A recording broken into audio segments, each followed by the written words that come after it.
Austin's in Chattanooga. Hey, Austin, welcome to the Dave Ramsey Show. Hey, Dave. Hey, what's up? So I just graduated physical therapy school, and my wife and I just finished the Complete Guide to Money, and so we've got our emergency fund, or our $1,000, and we're about to begin baby step 2. We have $135,000 in student loan debt combined. So the question I have about that is about $46,000 of that of my wife's loans are in Parent Plus loans that are in my father-in-law's name, and they're really high interest, between 6.5% to 7.5%. Mm-hmm.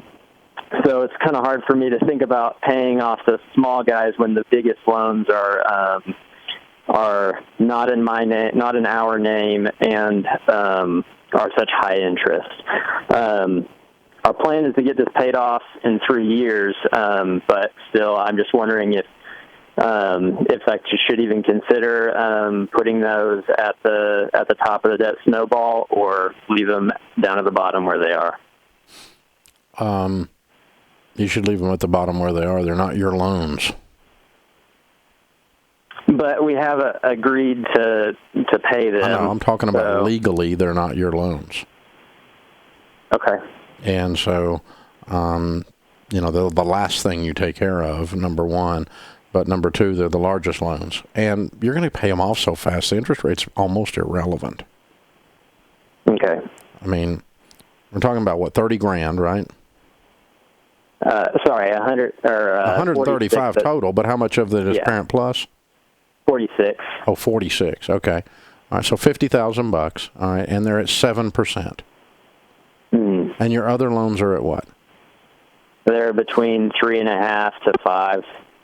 Okay, so 2% spread on $50,000. Mm-hmm. You follow me here? Yep. It's $1,000 a year.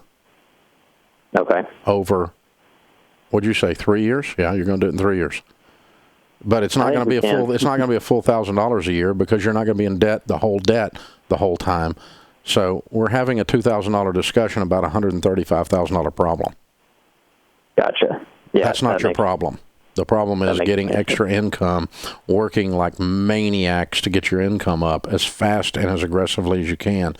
Good news about PT is you can pick up all kinds of side gig stuff, and you need to. Okay.